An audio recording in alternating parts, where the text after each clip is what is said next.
Har du bilder og sånn inne? Bilder? Ja, altså Wirecast. Stemmer det webcam? Ja, supert, vi er live. Alt er good. Vi er live? Vi er live! Mikken også er på? Ja. Ja, sorry. Vi er live. Okay, I'm just gonna put it on Facebook.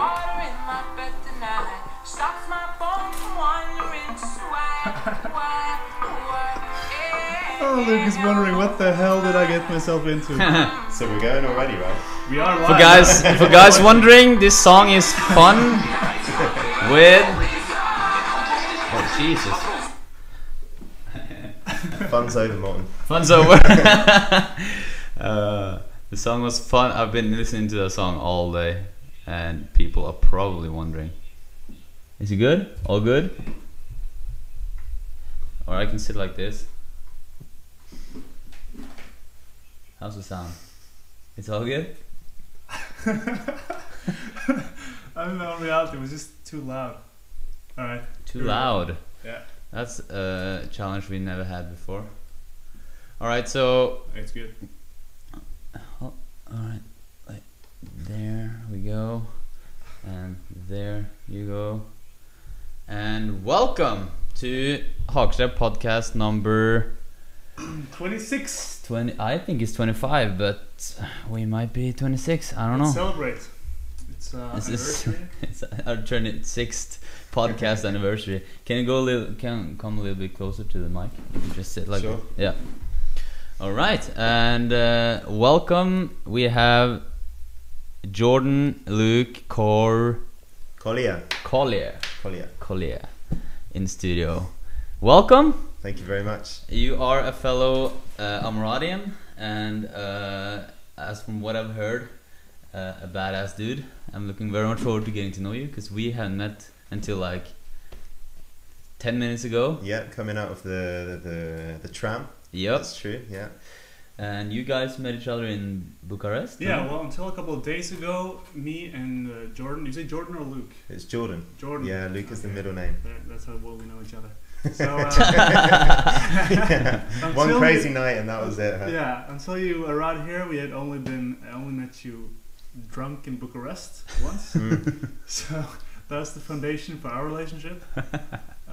But yeah, you were a really interesting guy, and we talked a little bit after that, and yeah, it's gonna be fun to get to know you more during this podcast. Great, it's a pleasure. I had some questions, because you had like, what do you like? What for guys who don't know you, and me included? What exactly do you do? Because what I've heard is like, okay, he's traveling and he's working for San and his company. Yeah, right? that's true. Both are correct. Yeah, and then you just travel around doing workshops. No? Yeah.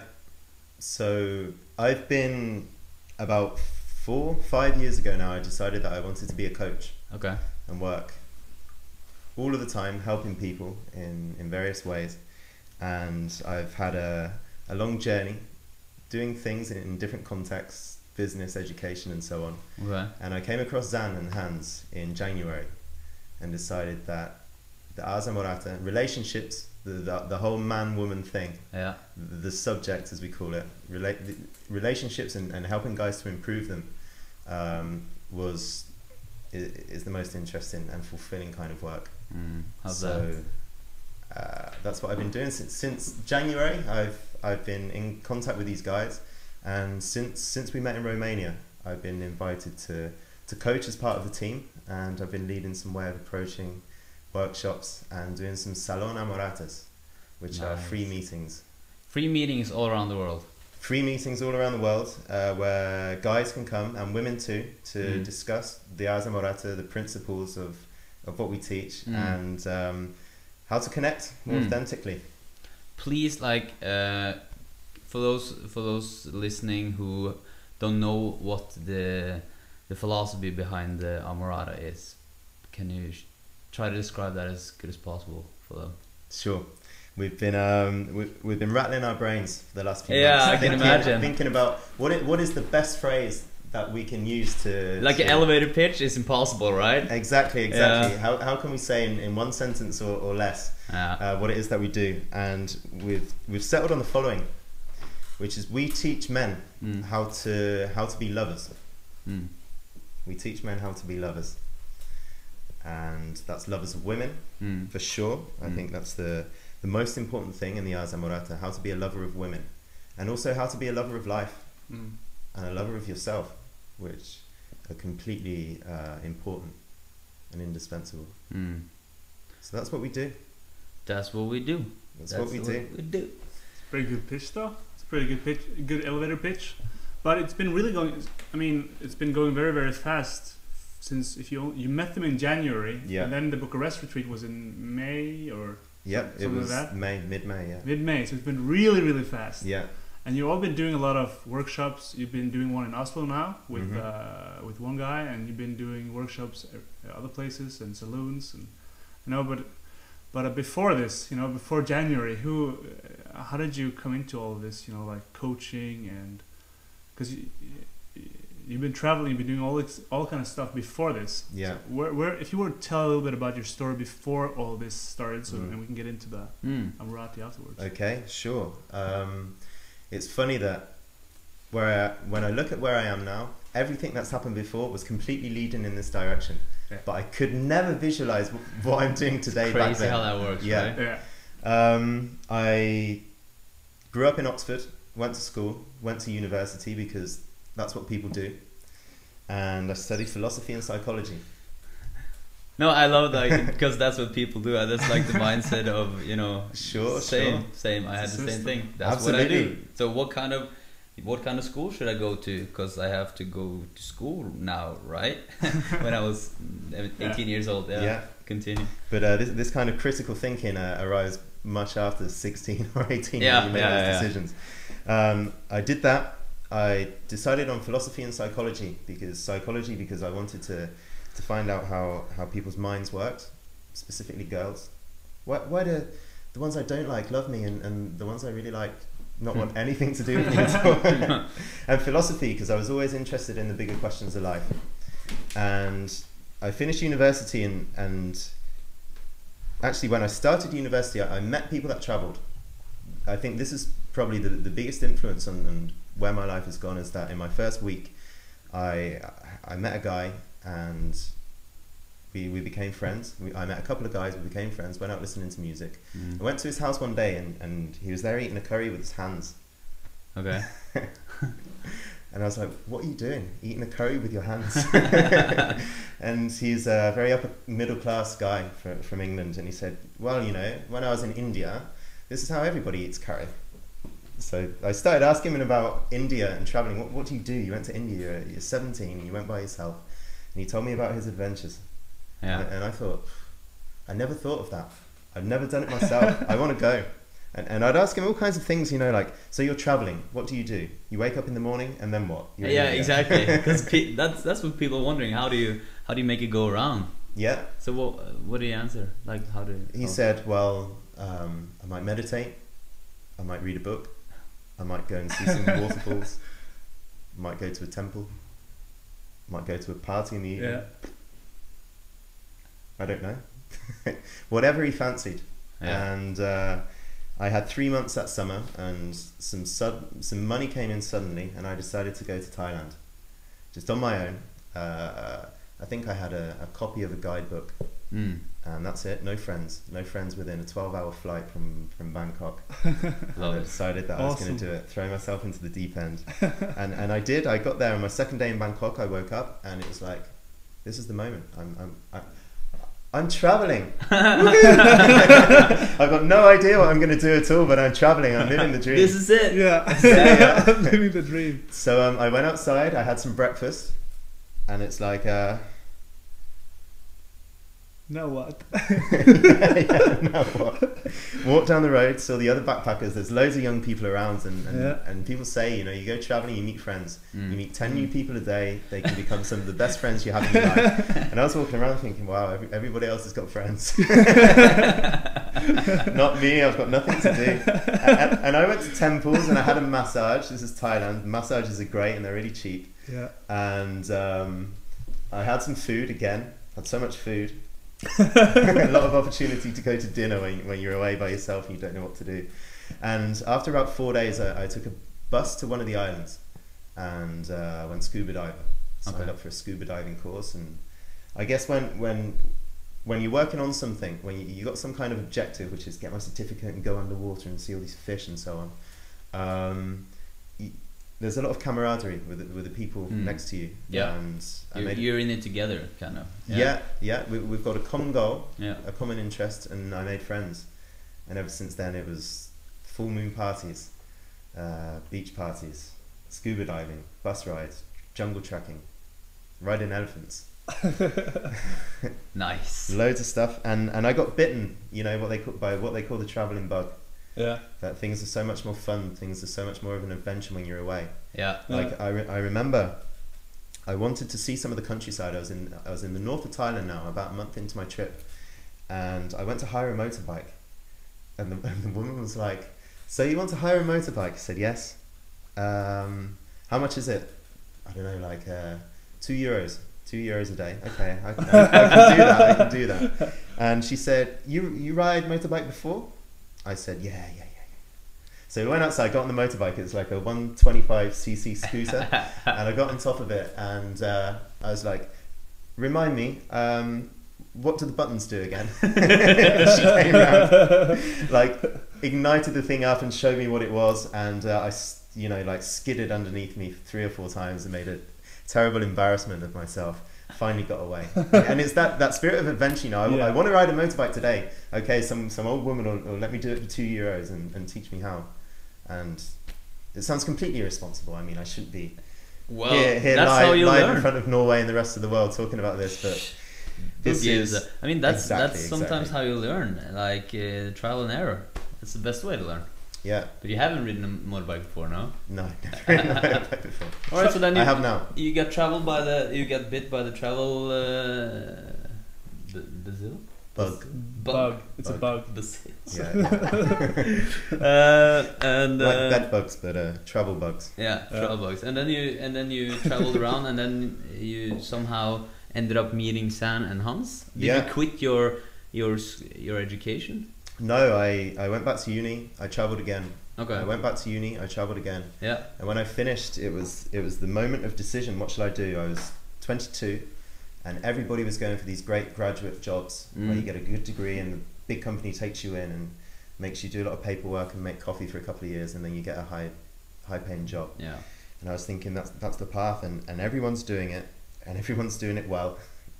And I've been spending this time travelling, and everyone's got work experience, and I haven't. Do I want to do this? And my experiences over the years led me to want to go to South America. I developed a thing for brunettes with dark brown eyes, and I watched Motorcycle Diaries. Nice. Got into some Cuban music and decided that South America was for me. So I took a job, just saved up some money for 6 months, hated every single minute of it, and then went for 2 years. Nice. And so you saved up money enough to live for 2 years without a job in South America? I saved up for 6 months, and I travelled for 9. I had to go home after 9 months, and I saved up for another 5 or 6, and then I went out for another year. Yeah. Okay. Yeah. So that's okay. And then you, so that's actually how some people do it. I have some friends who they work their ass off for 3, 4, 5 months, and then they travel the rest of the year. Because then they, when they focus on working, they can work hard. They can work 2 shifts or whatever. Yeah. But and then you went to Romania, or how did you meet Sam? This was many years ago. Then I came back to Europe and went back to South America. Really fell in love with the continent, and I was in Brazil. I decided that I was going to go and live in Brazil and work as a coach and set up very professional things. Okay. Working in businesses and so on. And I was going to train coaching techniques, new coaching techniques from England that Brazil didn't have. And I went there, and I'd been living in England for a year before that, with a very sensible lifestyle, coaching, learning, courses at weekends, and very few nightclubs. Okay. And you know, completely working on getting that part, the career part of my life handled, as you were. And I got to Brazil, and after like 3 days, I realized that I was much more interested in the local women than I was in local business or anything else. And of course, I mean, I was living in Sao Paulo. You arrive in a city like that, and you know, a young guy gets distracted.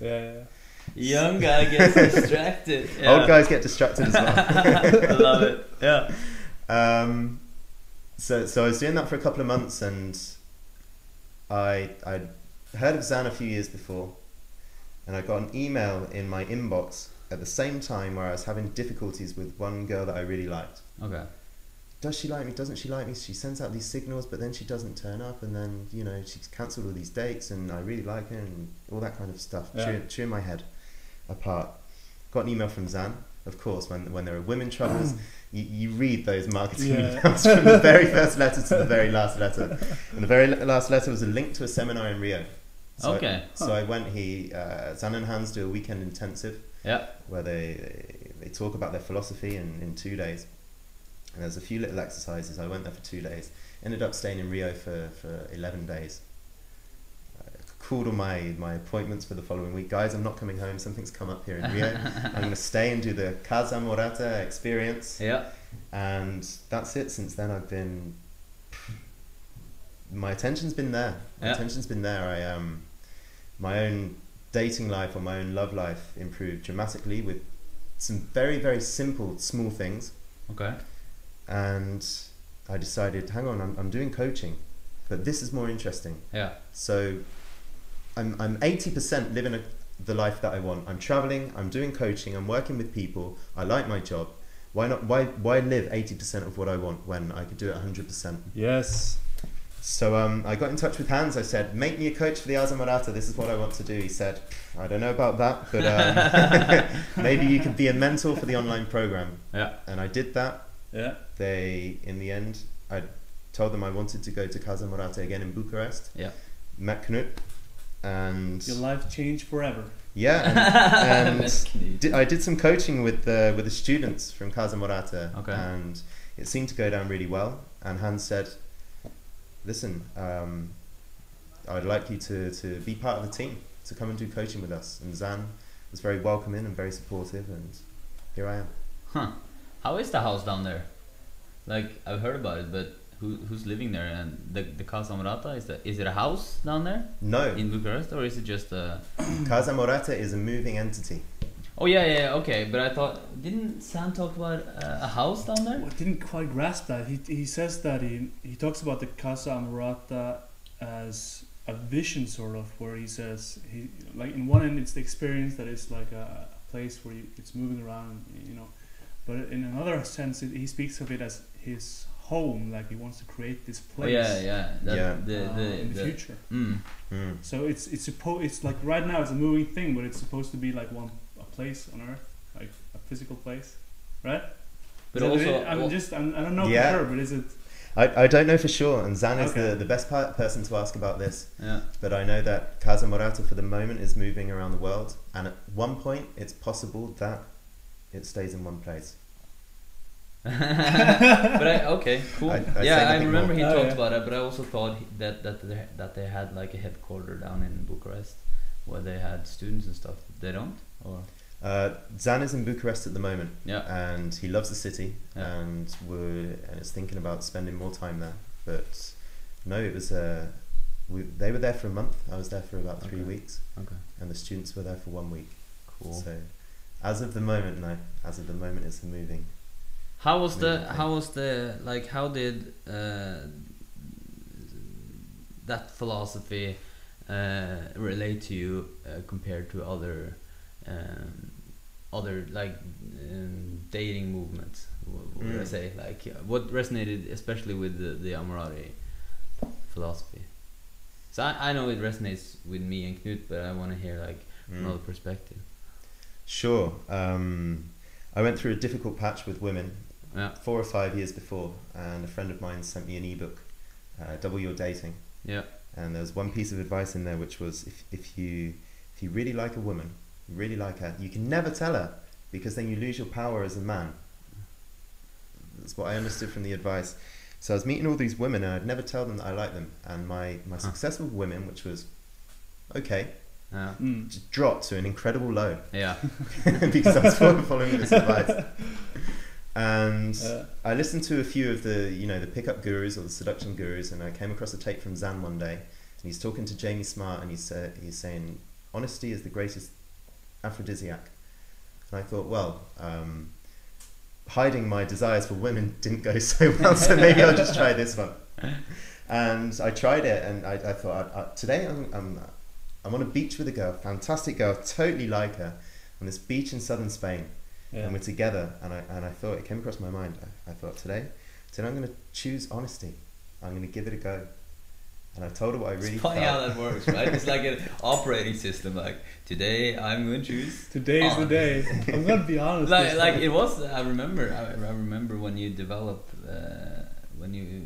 into like a new skill, then you try to get all the answers before you go out there, but yeah, and then continue. And then you was honest with her, and then that was successful. No. She loved it. In fact, I'm convinced that it was one of the greatest things, the greatest compliments she ever heard from a guy. Okay. And we remain in contact, and we remain close until now. But the relationship wasn't right for her in that time, which is her decision. But she felt really good, and I felt better for doing it. Yeah. So I thought, well, this pickup stuff doesn't really work for me, but Zan, at least at the time I was thinking, at least with speaking honestly, it kind of sits with all the other coaching stuff that I was learning at the time. What do you want? Yeah. Who are you? Yeah.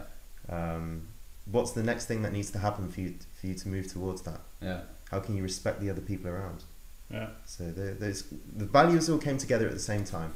Yeah, exactly. And I find that the Zan's teachings, the Ars Amorata, has a lot of integrity, and especially if you've studied coaching or studied a lot of therapeutic movements as well.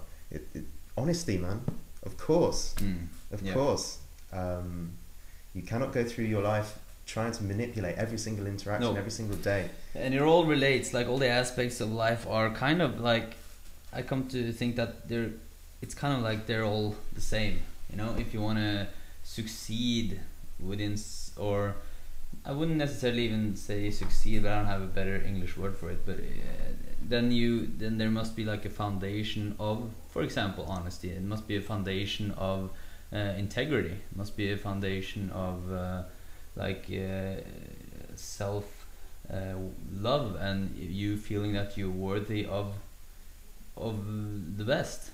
And that relates to not only with women, but in all aspects of life. And it would then, I mean, the most natural, obvious answer to how to become successful with women is that easy. It doesn't have to be like a game you need, or a software you need to figure out on how to get the girl. It's that easy. Sometimes it is that easy, but I mean, at the same time, it's hard, but it's easy. It can be hard for people to be as honest as you as you should or can be with both yourself and with women. It's simple, but it's not easy. That's the mantra.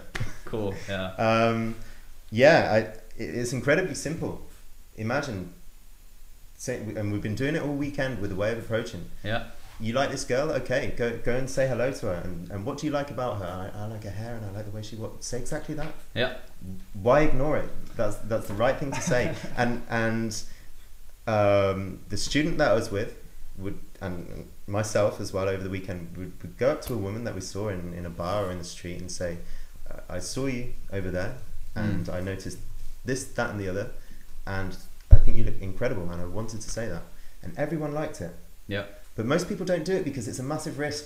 Yeah. It's like, wow, I've been wearing a mask all these years because society means that I have to cover up certain parts of myself. Yeah. So I'm afraid of showing people who I am. Once you lose that fear of how people might see you, then then it becomes very easy. Mm. And I think a key point for a lot of people is when you realize that actually when you are being completely authentic, then people really admire it. Yeah. People open up also. Mm. Like they finally meet someone they can be themselves with as well. So it's like they sort of mirror your openness about it as well. Yeah. That's amazing too. Yeah, yeah. I was speaking to, I was in Madrid last week, and I was staying with a friend, a really, really great, beautiful girl from Brazil that I met a few years ago. And I asked her about something that they have in Brazil, which is cu doce. Okay. It's like sweet ass. Okay. And what happens is you meet a girl in the club, and you make your move, and you come up beside her, and you start talking game. Yeah. You start talking any old crap at her to try and impress her. Do your little dance in front of her so that she likes you.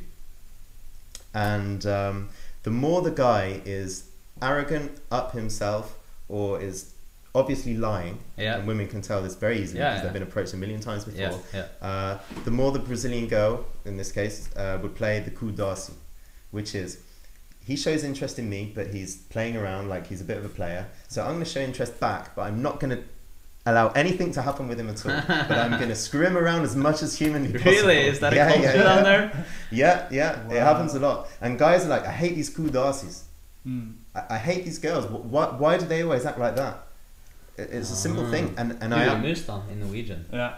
You have a saying for it. Yeah, kind of. But I don't know if there's like a culture, but here it's more like if girl does that, there's a nickname for it. What is it? Luremus. Ludemus. Luremus. What's the translation for it in English? It means a tricky mouse. The good word for it. Probably a tricky pussy. But it's also used like it's like a bad thing. It's like a trick pussy. That's probably the best translation. Yeah. Pussy, I love it. A tricky like a mouse, man. Trap pussy. I think this term, tricky mouse, we have to take that. And, tricky mouse. Tricky mouse. Do a trick mouse. No, don't do the trick mouse. Don't do the trick.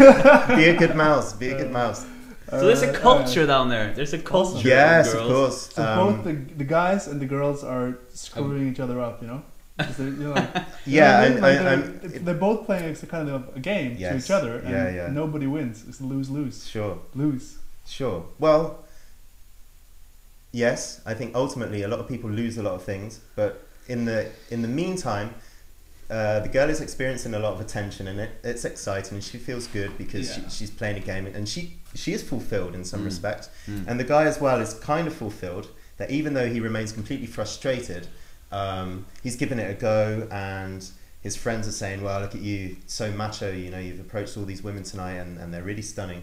You know, it looks good from the outside, from the outside, and particularly from the guy who is really nervous around this whole area of meeting women. It's like, look at those guys, this guy with all the muscles and the cool clothes, this girl is really beautiful, she's standing there playing with his hair, and it looks like it's on, and it's totally not. Yeah. And I asked this friend of mine, I said, so why do you play cu doce? And she's like, why do you play trick mouse? Yeah. and she says, the more the guy comes up to me, you know, like this, like, I'm the man, I'm going to seduce you, telling lies, the more she'll play tricky mouse. Yeah.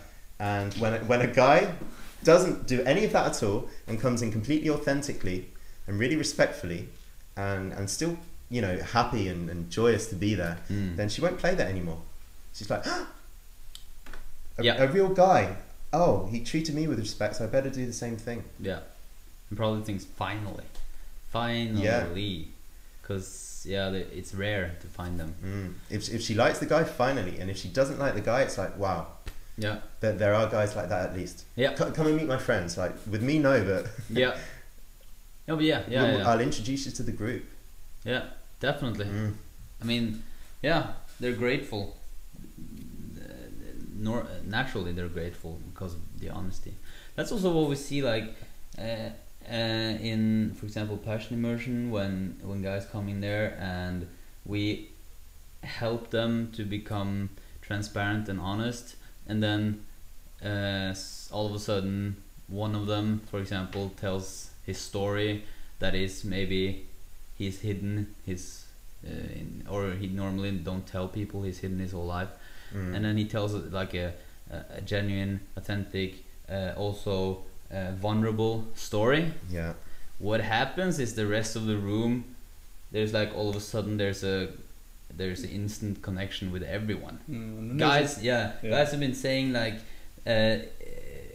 this week I have made better friends than I've had my entire life, just within the first week, just because of what you just said about being authentic. And you know, a lot of guys are saying, yeah, just be yourself, or your mother would say, be yourself, and it's all good, and it's true. But at the same time, maybe people don't know the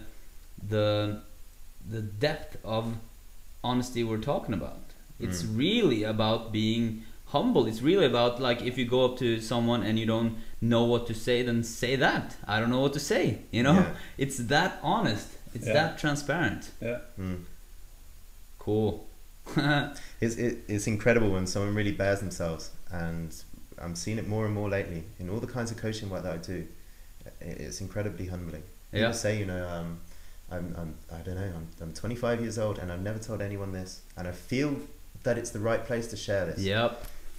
It's such a privilege as a coach or as a friend or as a colleague to hear those kinds of things. You can really respect someone when they do that. We see the same at the summit. We have an annual summit. I've seen. 2 weeks from now, Sam's going to talk there, and Johnny and Steve Pavlina is coming. It's going to be amazing. We see it there as well. Like, guys, there's a guy who was on stage, and he in that room, because of the energy, because everyone is so accepting and honest and transparent, and you know, the people, the guys speaking who people look up to, they also are vulnerable, they also are honest and authentic. Then guys, there's a guy who was on stage, he started crying, just standing there crying for like 5-10 minutes, and everyone, like, the energy in the room was like, whoa, you could feel it. And everyone accepted him, everyone accepted the situation, and you know, loved him for it. And also, like, we saw there was another guy who was on stage who was like, this is the my entire life I've had challenging speaking, and I've never ever been in front of a camera. I've avoided cameras, and like public speaking, like, don't even talk about it. I'll shake. And he was standing there in front of 3 cameras and 150 people saying that, and you know, and it's a magical moment. It's a breakthrough. Not only for him, but for them listening. It's an empowering gift to give someone, to be that honest.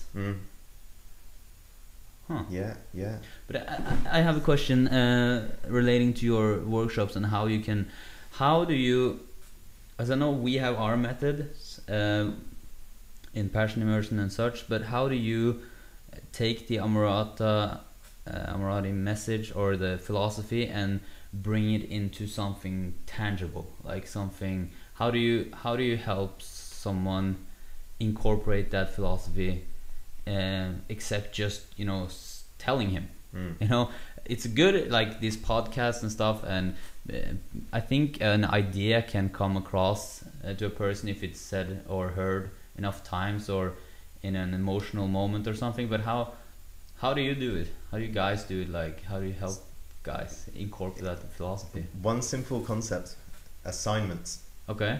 So the Ars Amorata is a philosophy, and these are all concepts and ideas that have been developed throughout the years. And how can a guy make those part of himself? Acting on it. Yeah. So the guy has to act. Yeah. So we have a 90-day online course, and guys from all over the world sign up, and once a week we'll give them an assignment. And it's like, okay, you've read this lesson, you've watched a video, you've heard this bit of audio, and you've had a discussion with the rest of your group about this. Yeah. Now is the assignment. You have to go out and do something. So one thing might be curiosity. Okay. Meet 10 women this week and think about what you're curious about and ask her. Yeah. Ask her. And then the guys will go out, and it's like, okay, I've been speaking to women, but I've never thought about asking her about something like her. Ask her about her dreams, or ask her about her ambitions, or ask her what kind of guy she likes, or ask her what her experience of love is, or whatever. Yeah. But ask her something, and the guys will come back and they're like, I spoke to 10 women this week, and I was curious, and I found out this. Yeah. And generally it's something like, I found out that curiosity is a great way to have great conversations with women. So they're like, wow, in the future, next time I go out with someone on a date, I'm gonna be curious. And I'm gonna think, you know, I like this woman, I want to know why, so what am I going to ask her? And the same thing with approaching women. Just approach 10 women, see what happens. Yeah. Assignments, that's the thing. And you know, it's great to talk about ideas, and it's great to support the guys as well. And we really try and support as much as we can. Give them a lot of time, give them a lot of care, because, you know, when you set a kind of, when you set a really intimate space where you're really open about yourself, then guys can really flourish. Yeah. So there is a lot of care and a lot of love in what we do, and at the same time we have to be a bit militant at times. Yeah. Approach 10 women, because if you approach 4 or 5, you're not going to learn as much. And if you approach 20, that's fantastic. So do it. Get out there. And we are quite strict on that. Okay. Yeah. Go out, do more. Cool. That's about that's about how we do in Passion Immersion as well. We have like a action-oriented work, as we call it, where for every 1 bit of theory, there's 2 bits of action, kind of. Okay. Or like 1 hour, there's 2 hours of action. Or Can you give an example? I'm curious. curious. An example would be, okay, it could be we have talked about well, this not only relates to women though, but let's say we talked about women and how to be honest, for example. And then okay, we talk about that for 30 minutes, 1 hour, for example, and then we say, okay, now let's go out and let's be honest with people.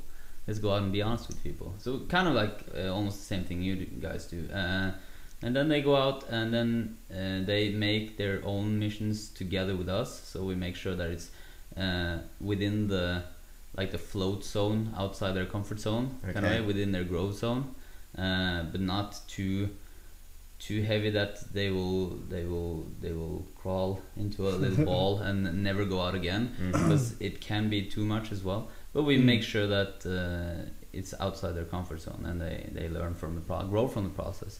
Then we go out and then talk to, if it was about honesty, then a good example that we have done is like, all right, what's a secret that you haven't told anyone else than us, for example, or what's your deep dark secret that you don't want to tell anyone, the thing that happened in your family 20 years ago, or whatever, you know, something like that, and then go out and tell strangers. Wow. Yeah. You ask that of guys. Yeah. That's sometimes, that's but very strong. That's a lot of times, you know, And it doesn't have to be so massive. Like sometimes it's the smallest thing that could release so much of your potential. Right? Yeah. So like years ago, maybe we would ask someone to do, hey, go out and meet 50 women right now. But you know, maybe for that one guy, it's just calling his dad and talking about something he has never talked about before, and suddenly his relationship is transformed with his dad, and then his relationship with women suddenly transformed. So it's like trying to pinpoint that one thing, or that little thing, maybe the subtlety that makes all the difference. Sometimes that's the thing. But again, it's like we talk about it, we have the ideas, we have the philosophy, we have the coaching and stuff, but then it's you have to do something concrete to manifest that, or else it's just an idea, it's not a reality. Anyway. It's like with all kinds of coaching, and we, for example, on the online course, we do not get so much feedback from the guys. We don't know exactly where they are. Exactly. So we're setting them an assignment. It's very much instruction. Go out and do this and tell us your experiences. But when we're working together with guys, more one-on-one, it's like, how can you talk to the guy so that he discovers his own action, which is the most necessary thing for himself? Oh yeah. And when you find that one little piece, that's where big things happen. Sometimes it's just words. Like one guy, he had a very, very, very, like, he got so certain if I said to him that what his challenge or his mission was a comfort mission. If I said the word comfort mission to him, that was like, okay, boom, I'm gonna do it no matter what, because he related comfort mission with growing and with a good feeling. And other times it could be relating to like a higher power. It could be if they're religious, it could be relating how, like, what would Jesus do, like, kind of way, or how would what would your how would your, or it could be like, what would your mentor do? What would, like, relating to stuff that's emotional for them. That's huge. What would the ideal you in 10 years time do? Yes. And how can that you from the future come back and advise you today? Yeah. Because guys, they all know exactly what it is. They all know the answers. Yeah. And it's getting them to that place of potential where they can drag that back in time. Yeah. To where they are now. Yeah. They already know the answers. The answers are within. It is. I'm curious about passion immersion, because I had understood up until now that the guys would come in and they'd be working on a life passion. Yeah. And now we're talking about women. Yeah. So is dating, relationships, meeting women, is that a part of passion immersion as well? Definitely. I Absolutely. mean, the thing is that we used to be only like a dating niche company, so to say, or my blog would be. And then as I grew, and as I became, and you know, get to know Knut, and we grew together, and how we got more interested in psychology and coaching, and you know, basically life. That would be the best way to explain it. Then the whole niche changed in a way. We asked ourselves, how can we create the best possible transformation machine ever? Because like it's related to Knut's huge vision, which is to change the educational system, which you probably heard about if you met him in Bucharest. Or I have, yeah. So then we asked ourselves, okay, to get there in 20, 30, 40 years, what do we have to do? Like, how can we get there? What can we do now? So what we can do now is make our own educational system, our own academy, where we make it how we would love to see it is. Like really stepping up in life, and really like doing everything in your power to grow and to become more conscious and to succeed in the areas of life that is important to you. So we just basically asked ourselves tons of questions on how we can do it most efficiently, and what kind of time span we needed, how many people we can have there, how can we like put them together, make it efficient and stuff. And that's where passion immersion came up from. Like that's how it grew. And we find that like if we can help people find their passion, or if they do have a burning passion already, then it's completely ridiculous not to do that for the rest of your life, like, and grow with your passion for the rest of your life, right? Yeah, that's just completely insane for me not to do that. So that's why it's called a passion immersion, is because you immerse yourself in your passion. But that also means that you need the foundation we talked about, with honesty, integrity, you know, the inner game, the strength, the confidence, the self-esteem needed in order to succeed in any area of life. And so we do that. We have we work with the foundation with guys, and it's very hands-on. We have to be there every day. We have to work personally with the guys, and we love to do that, and we love to see the transformation. And then what we do is they live together in an apartment, and then we work with them, say 4 times a week, and sometimes 5 times a week. And then we go out with them, and when we're not there, we work with them. I mean, we work with developing the system and, you know, personalizing it towards their dreams in a way. Because I mean, it's not hard. It's very simple to reach your dreams, as you say, but it's hard if you know the difference. Yeah, I want to sign up Yeah. I've got a very busy travel schedule, but I would, You in should an ideal definitely- world, I'd sign up an experience like this for sure. You should pop by, You definitely. Yeah. If you were ever to do it in a very sunny country, I might Yeah, be decided. that's actually Passion Immersion been Brazil. on our Come on, bring it minds for a on. long I time. thought about that a couple of times. Okay. Around December, January, February in Norway. Yeah. I think about that quite a lot. The Yeah. reason Yeah. I Same thing in England, but I'd imagine here even worse. yeah. The reason I started talking about how we were in the dating niche is because a lot of our followers are guys wanting to become better with women, because that's kind of the niche we've always been in. Even though I feel like becoming better with women is becoming a better self, kind of, or a more congruent self. So it all relates, but still, so there's a lot of guys joining Passion Immersion who wants to become better with women. So that's definitely a huge part of it. Yeah. Okay. And also like the going on that journey, in the land of women. Yeah. It's such a great vehicle for self-discovery. You learn so much in interactions with other people, about yourself, about people, about the world. And if you surround yourself with the right people and you have the right conversation with people, and your mind expands so much. So not to do that in a transformational program of any kind is you lose out on a lot of life experience. It's true. You said just now that if you handle the other parts of your life, who you are as a person, what your purpose is, and you're really acting towards your true purpose and not getting bogged down with things that are not important, then you become much better with women. Yeah. And at the same time, and I noticed this myself, that once you go out with a lot of women and really learn about this part of your life and improving your interactions and your relationships with women, you go back to work, and work all of a sudden is a breeze. Yeah. Yeah. And last year I was working with a lot of teenagers doing leadership and communication workshops in the UK, and it went well. It was okay. And when I came back from Brazil after having spent a lot of time with Asa Morata, I went back, and Romania, I went back into the same work, and the difference it made was incredible. And I mean, this is talking to girls, and this is leading a workshop full of teenagers, which are completely different things. Yeah. But I'd go into the workshops this year and I'd start to tell a story, and all the kids, 16, 17-year-old kids, would just shut up and listen. And they'd be like, wow, that's really fascinating. Yeah.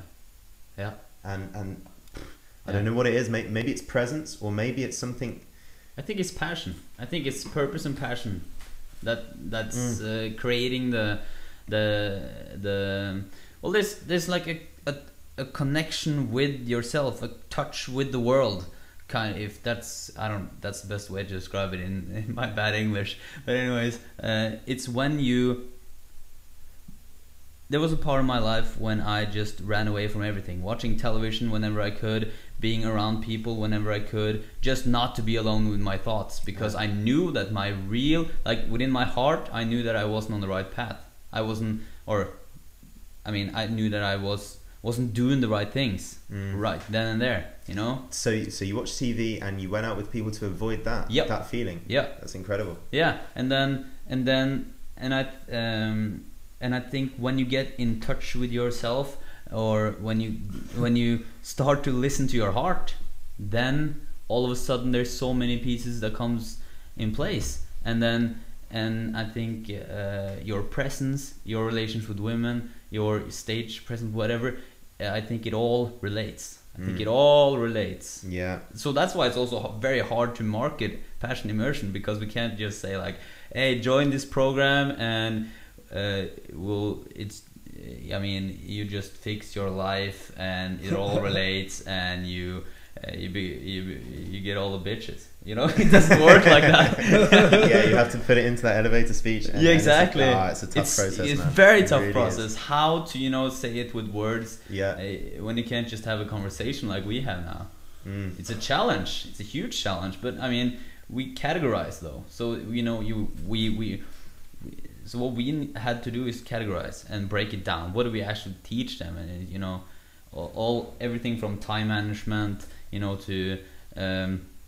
to health and fitness, to social dynamics, to platform speaking, persuasion, influence. It could be marketing, blogging. It could be anything that, you know, it's all actually related. Like if you want to succeed, if you want to write a blog and you want to succeed, then you have to be honest. You have to have integrity. You have to write good quality content that's right from your heart, not from your brain. You know, it all relates. It's crazy, but I'm just thinking now about speaking in public. Yeah, many people have a fear of speaking in public. If anyone's listening and has a fear of speaking in public, go out and approach 50 women. Yeah, with nothing in your head apart from I like you, and then go out again and speak in public, and it's like, that's true. It's very simple. You get used to that stretching your comfort zone, and then you come back in a bit. And it's a different field. It's something completely. But it's such a powerful thing, because you learn to become comfortable being uncomfortable. You know, you become to not need so much uncertainty, like we talked about the other day. You know, to be able to go into a place where you have no experience. You know, you haven't seen this before. You don't know what's going to happen, but still you know this is the right thing to do, and I'm going to stand here and I'm going to show up like you guys talk much about. And once you get that, then you can start doing so much more. You know, you can start taking so much more action, because you know that fear sort of doesn't stop you anymore. It's still there. You know, there's still uncertainty there, but it doesn't stop you. And then when you keep doing that, and you keep being into that, outside of that comfort zone, you feel so much more alive as well. Like, what's more fun going up to a beautiful woman? You feel your heart pounding. You know, you feel like you're breathing, and you really, like, you don't know what's going to happen, but you're so much looking forward to it. It's an extreme sport. Yeah, it's amazing. And then, you know, compare that to watching the next episode of Lost, right? But that could be the same, like standing in front of 150 people, or sitting around playing PlayStation. It's a whole different kind of aliveness that you feel. And I think that's also, like, that for me is a part of passion, that, you know, that feeling, that aliveness that you feel. And that could be anything in life. It could be anything that makes you really come alive like that. But I think every man, and, you know, everybody should have something like that. Try to find that thing. It's a shortcut to a great life.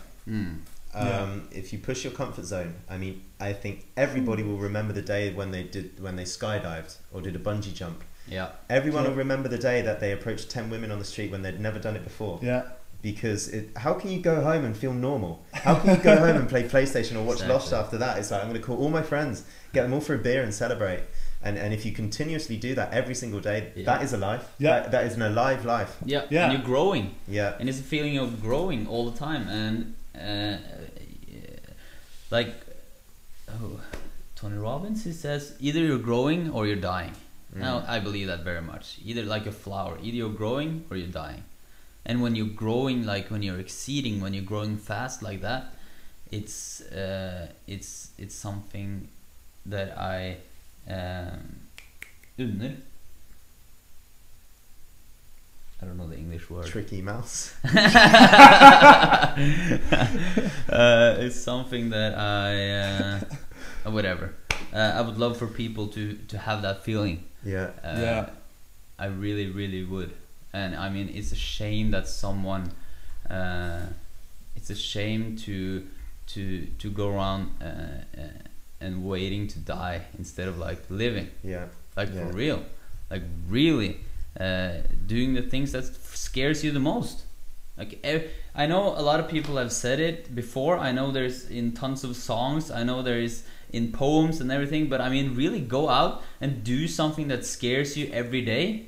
It will change your life. It will change your entire life. It'll flip it upside down, just like you're saying. Because of the feeling of growing, it makes you feel like you don't want to sell. Like, I want to start something new now. I want to call my friends, just like you said. And it's the most amazing feeling. You'll never forget it. All of those times that you did something way out there, you'll never forget any of them. Have you skydived or bungee jumped? No, neither. I've come very close to skydiving, and I've wanted to do it for 10 years and I still haven't. I just did it like a week ago, 2 weeks No. ago. Should Yeah. set a date Okay. for that. They surprised haven't. me, my girlfriend. Oh, it was crazy. She surprised you It's a with cool skydiving. story. This is Lovely. this guy knew it. We traveled around in Norway. We had a tour doing seminars around Norway Mhm. for like 7 days, 10 days, 14 days. I don't know, a long time. Long time. And then he knew about it. Everyone in my family knew about it. All my closest friends knew about it. Everyone knew that I was gonna jump in a parachute the 5th of September. It was so The hard to day keep before my secret. It was so birthday. hard because we were around each other 24/7. Yeah. right? Yeah, Every yeah. single day. And my phone, you had this Facebook thing popping up, and there was a group chat on Facebook. So everybody was talking about this on Facebook, right? It was horrible. And this, whoa! Can I borrow a phone? No. I was an asshole for 2 weeks. The Facebook group, Friends Against Morton. New notification. Yeah. Yeah. So what happened is like, and then that was a Wednesday, and then on that Wednesday there was like a seminar here in Norway, which I was invited to, and also get a VIP ticket and meet like a half celebrity Norwegian celebrity guy, which I wanted to invite to this podcast. And I was like, that was that Wednesday. I got the VIP tickets, everything, and I was like, okay, so I think because they invited me to a birthday party on that Wednesday. I didn't know I was gonna parachute, so I said I think I have to postpone the birthday dinner to the day after, which was my actual birthday. And then my sister on the phone like, you can't getting all those excuses of why we can't move the date. And then finally, I bailed on the seminar, and Knut went there instead. So I joined for the dinner on that Wednesday. And then we took the train, and then I was like getting more and more starving, so hungry. And then they picked us up at the train, me and my girlfriend, and then they drove us to the place where they're doing the parachuting. And I was like, I was so hungry and like waiting for food. And like I was like, this is where they're skydiving. This is where they're skydiving. I didn't realize that they had a surprise for me. Then I went out of the car and like starting to walk my dog, and just waiting to get some food because they said we were gonna pick up some keys or whatever, And I got the note, the card with saying that you're gonna skydive in 20 minutes from now. And that's when I realized I didn't even realize it when I got the card. I had to open it up and start reading it. Then I finally realized that okay, I'm jumping now in 20 minutes. And I mean, I didn't understand it until I was in the plane. And there was no dinner, so I was starving. But they brought some sushi though. After the skydive? No, before. Oh. So I ate, but I don't remember how it tasted because I didn't remember how it tasted because I just ate sushi. I was so hungry, and I thought I don't know. It was just a weird feeling, and I wasn't that crazy excited. I was excited, of course, but I don't think I had reached my head yet that I was gonna jump off a plane in 20 minutes. So I was like pretty calm, and then went into the airplane. I was pretty calm. And then 5 minutes went by, 10 minutes, 15 minutes. Took a long time to fly up there, and then all of a sudden one guy said something, and then everyone put on their helmets. And that's when it happened. That's when my adrenaline was. Okay. That was the craziest moment. I would like. Nothing happened. I just sat there and people took on their helmets. But that was the most crazy thing ever because I got the adrenaline. And then it was like 1 minute and I was out of the plane. How is that feeling? How is that feeling? How far up in the air do you go out of the... It's 12,500 feet, so that's like 4,500 meters. Yeah. And jumping out of the... Well, the thing is that you scoop towards the door in the plane, and then you're supposed to, because you're attached to him, your back is attached to his belly, and then you're supposed to like drop under the plane while you're supposed to hang outside the plane before he's jumping. So he's sitting, and I'm supposed to hang in front of him under the fucking plane. Yeah. So when you do that, it's just a feeling right before you jump in bungee. It's just you get, like, you know, your face is red, and I don't know. It's just the craziest feeling. Did you have a voice at that time? I remember I had a voice right before it. I don't remember. Good question. No, probably not. No. I remember thinking a lot while driving up. Very grateful, very grateful. All my family and all my friends have put all this together, and I didn't understand a clue about it. So I was very grateful. I smiled, couldn't stop smiling. My cheek hurts when I got down, smiling so much. And but I don't remember if I had a voice in my head. Why? It's a curious question, because you know when you're on the edge between life and death. Yeah. Because really, I mean, you jump out of a plane, your whole body is wired to survive. Yeah. Right. So it's like, what am I doing? This is And I'm wondering, like, did you have any voice? Like, what was your body or your brain, unconscious mind saying to you just as you're about to do something that is actually against your programming or against nature? You're not supposed to do it, right? People are not programmed, you know, people are not made to jump out of it. It doesn't make sense. But the thing is, I remember thinking thoughts on the way up, like before they got on the helmets and stuff. And then at one point I thought, I'm in this situation, I am only my weakest link. Like, if there's one rope that doesn't work, that's it, you know. You're only, like, if the guy behind me decides to faint, then I'm done, you know. I'm only the weakest link in this situation, if you know what I mean. So when I thought about that, I definitely I started thinking about my life, you know. Okay. Yeah, I started thinking about my life and my friends and it wasn't like a huge, like, you watch your life in a movie, kind of rapid near-death experiment. It wasn't like that at all. But I remember starting thinking much bigger when I thought of that feeling. Like, okay, probably not, because the guys have jumped 5,000 times, so I'm probably not gonna die. But still, you know, there's the feeling. He's probably thinking, man, I'm wait to get home and have a beer. It's not deal with his stress again. Exactly. So there's not that, you know. I know logically I'm not gonna die, but still there is you're kind of like facing death, even though.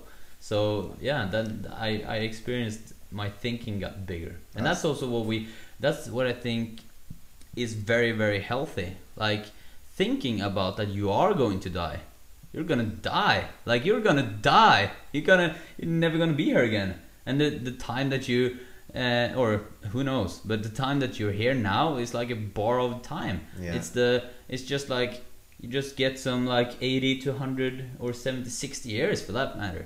And that's nothing compared to, like, the time that's been, you know. Or if you like the time in the universe, that's nothing. So you consider the big questions when you're in a situation like that. There's no more shall I put that smiley face at the end of the text message? Exactly.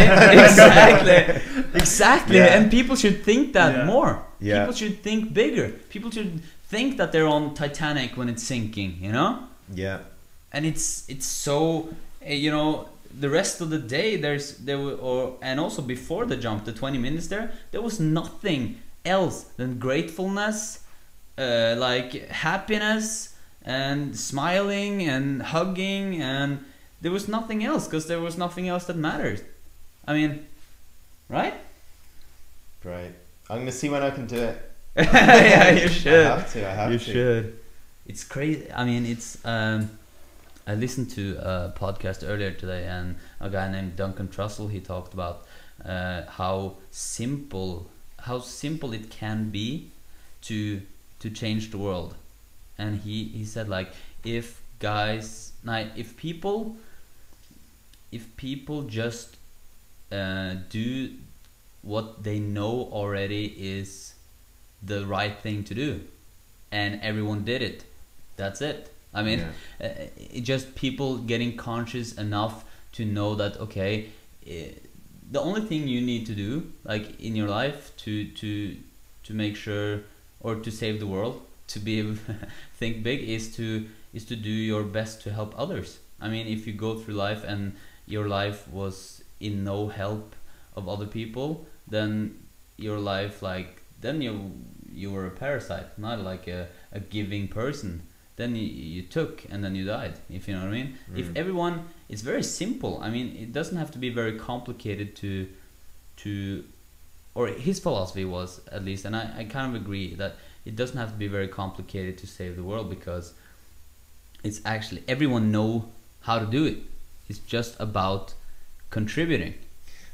So I'm going to ask you a question that you asked me. This is a philosophy that this guy has. How do you turn that into an action that a guy can go out and do? Good question. That's they also talk about it, and I don't know, but I do know, however, that there's a lot of people who makes things complicated as and makes that as an excuse not to do the right thing. Well, we're his example, I don't know, I don't remember his example, but anyway, okay, I was killing people, but it was my job and it's complicated or whatever, or if you know, do you understand? Like, do you know what I'm talking about? I understand. And I mean, it's really not, I mean, hiding behind it's complicated, or hiding behind it's my job. I know, at least I know that that's not the answer. I don't know how to reach out to people. Maybe podcasts like this. I mean, maybe like the Ars Amorata, and maybe just people listening now. They could do this. They could start a podcast like this and reach out to, like, today we reached out to 29 people, and it probably hundreds, maybe thousands of people are gonna watch this later. That's huge influence right there, and it doesn't have to be very much more complicated than some than the small ideas of, you know, doing your best to help other people, doing your best to be the best person you can be, giving, you know, do the small things that matter. And people are like, okay, so how can I help? Like, how do I know what people need, and who do I choose to help, or whatever? Well, maybe it's in the form of driving someone to the bank. Maybe it's in the form of having sex with someone. Maybe it's in the form of you know, it could be anything, as long as the intention is there, the right intention is there. It's like a life based on contribution, not a life based on fear. Do I make sense at all? A life based on contribution instead of a life based on fear. Fear. Okay. Yeah, fear. Yeah.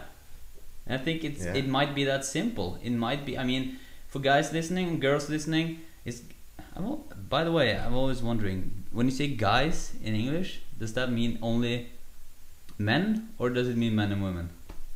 I think originally it meant only men, and now it encompasses everybody. Yeah. Okay. If you meet like two guys and two girls in a bar, then you'd say guys. Hey guys. Yeah. Okay. So if people listening are asking themselves, how can I contribute, then I think they will find answers on how they actually can do more than they thought they would. They have much more influence than they thought they would. At least in 2012, you can put out a YouTube video and hundreds of people will see it. I mean, it's easy with everything being more and more connected. Yeah. So put out good things. We don't need to know what you had for breakfast. Yeah, exactly. Big thinking. It's fascinating how like you said, you're on that edge, and you start thinking about the important things in life. Yeah. You know, and that's also like, it could be like meeting women, for example. You know, you start thinking, if you keep doing those things that you know is the right thing to do, but it scares you a little bit. You know this is the right thing for me, but it still scares you. Like it's beyond what you maybe have done before. If you keep doing those things, then you won't have time to focus on the small, unimportant things, like your neighbor, or you know, the small things that you would argue about. However, if you sit around and you're not you're alive but you're not living, then you start focusing on small things, you know. Yeah. Because there's no bigger things to put your attention towards. I'll tell you one thing though, if anyone's still wondering whether to put the smiley face on the text message or not, I think you should do it, because she'll see you at some point being very, very goofy. So you might as well do it at the beginning rather than at the end. Talking about small things, that just came to mind. I'm glad we cleared that up. Yeah. So finally, listeners can go to bed happy knowing that they... But it's crazy how people fixate on the strategy. small things, right? Yeah. On the smileys. I've seen tons of online forum posts about what they're gonna write now in order to make the perfect sentence. Should I use the smileys or should I not? And even people writing expert posts or articles about the right kind of smiley use in a message. Like literally. That's small thinking. There's books about that. Yeah. Really? I read them. And not only are there people wondering about this, but there are people reading books about this, and there are people writing books about this. Yeah. And there are other people thinking about changing the way that men and women interact with each other all over the world, creating a new movement of love. Yeah.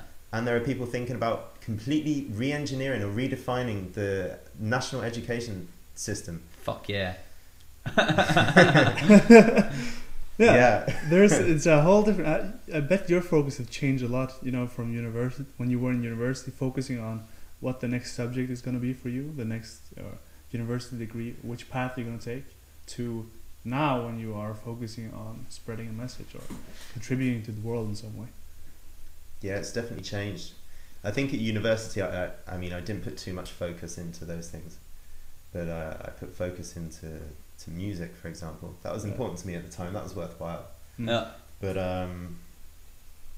you made music? I used to DJ. Really? Yeah. House and techno. Really? Yeah, it was awesome. Do you have something you can find on the on the interweb? When I never made music. I only DJ'd. And Okay. I DJ'd before the era of SoundCloud and Mixcloud and things like that. What is like? I have mini discs of my... Really? Mini discs? Yeah. Mini discs? My DJ tapes are all on mini Solely discs. mini discs? Yeah, that's right. It's brilliant, really? brilliant. They're all... That was the time. Mini discs, huh? They lived for like 3 years, 2 years, and then they were done. Yeah. That was so the cool. window, yeah. But you didn't make music, so you just mixed music together then? Yeah. Other people's music? Yeah. With a computer? No, with record turntables. Chick, like a real DJ. Yeah, Real stuff. Yeah. Alright. So 2 decks and a mixer, which was kind of like this one here. Okay. A bit more Professional. made. There's nothing unprofessional about this mixer. Thank you. Thank you. I know there's a bit of a appreciate complex about Coming into our professionalism or whatever around here.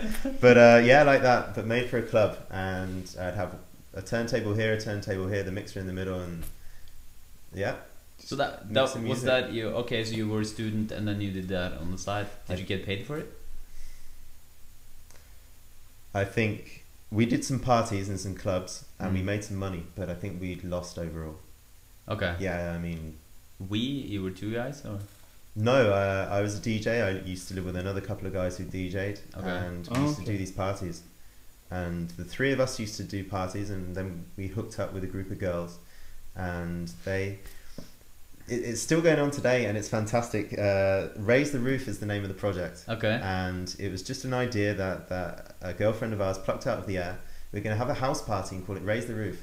And it was a student house, 5 bedrooms, living room, kitchen. Nice. And that's it. And of course, a student house is never clean and it's never tidy. Yeah. And they were like, what we're going to do is put a DJ in every single one of the... We're going to put a DJ in 4 rooms and the living room, and we're going to have a chill out room. And the girls decorated it with these incredible things. There was... I can't remember the themes, but there would be like a jungle room or an Alice in Wonderland room, and just bizarre stuff like that. And the house would be full every single time people would come. And I remember DJing there for 3 hours at a time, and people would come into the room, and it would be like this house, this techno, this tribal rhythm, and people would not want to leave at all. And we'd have people on drummers, and everyone just dancing and dancing and dancing. Awesome. Fucking That's cool. It was Insane. incredible, man. Those were the days. And in the summer we'd do it outside. We took all this to a mountain. Did people pay to come there? The students that had to pay to join the parties? Because I mean, it had to Do be. you know what? I was so focused in my music, I cannot remember. I think when we went to them, I don't think they ever paid. Because I mean, it must have been expensive for students to decorate 4 rooms and yeah. That's love. That's love. That's passion. That's Yeah. passion. Exactly. We wanted to do it, and we'd cut lessons so we could practice mixing our records together, so that Nice. they're all in key, so that the harmonies of one tune would be perfect with the next. Yeah. To give the best experience, right? And the girls would do the same thing. They'd Yeah. be up until 3 o'clock in the morning, cutting stuff out and making shapes. That's passion. It's That's like, so hang on a great. minute, we're going to do a party. Yeah, We are that's not, what we are not going to do an average house party. Oh. We're going to do the best house party that anyone's had in this entire university Yeah. in history. Yeah. And people will still remember it when they're 30. And these guys, they're all going to meet in a month's time for a 10-year university reunion. Oh, Whoa. I'm not going to be there because I'm going to be traveling. really? Yeah, I'm going to be in Las Vegas at the time, so I'm Oh, not that's- going to cry too hard That's about alright. it. Okay. That's alright. But yeah, they're all meeting up, and people remember this. Yeah. And Raise the Roof, from being a few bedrooms in a house playing techno music, and it's dirty and grotty, and students drinking And cider. Raise the Roof is still going on? It's now a festival in Leeds. No fucking way. No way. Thousands of Starting people from that go. project. People buy tickets 6 months in advance. Whoa! They've got this huge community hall. Are you and, serious? and people say it's one of the best alternative festivals in Leeds. Raise. It's a little festival. It's a mini festival of one night. Type Raise the Roof Leeds. Raise the Whoa! Roof. Yeah. Leeds? I found it. And this started in that. This came Festival.com. from that project. Check this out. Yeah, that's right. Raise the Roof Festival.com. Started Look by at it. Jordan. It wasn't started by me, but I was there at the start. A festival of imagination. That's and the girl who awesome. runs it, That's who- so cool. That's so who great. gave up her house to do the original ones. Her name's Roxy, fantastic girl. She's just finished her PhD. She's now a doctor in music, and has studied festival cultures and written all about this. Wow. For the English academic system movement. Wow. Can you imagine? Well, that's what passion immersion is all about. That's what. Can you Exactly imagine what it's that about. being a part of the educational system? Like, okay, I have a passion. I have a burning passion for getting people together, listening to wonderful music, and having fun, and then creating a life like she did, creating a living of that. It's incredible to think that we all went to Cardiff University in 2002 to get a degree in philosophy and to run away from our parents' houses, Yeah. right? Yeah. Yeah. And 10 years later, she's got a PhD in studying musical movements and has her own festival. Yeah. And her boyfriend has a festival as well, an enormous one, Kendall Calling. You can check that out, and that is 10,000 people in a field. What's it called? Kendall Calling. Kendall is Kendall. It's incredible. And the two of them, they love music, they love festivals, Yeah. and that's all they do. That's their Girlfriend and boyfriend. Yeah, that's the core. That's like they're real passionate about that. Yeah. You know, and they make that into a living. They make it into something to do together. You know, and together with all these other people. And it's like you say, people don't even remember. Like, did they pay? How's the financial things? You know, Yeah. like, Did they write a Really smiley big- face on the Yeah. on the text message they sent out to all the interesting people? We don't even remember if they paid or not. No. no, That doesn't matter. That's incredible. That Yeah. doesn't matter. Like it was also like the first summit or all the summits really. Oh, like yeah.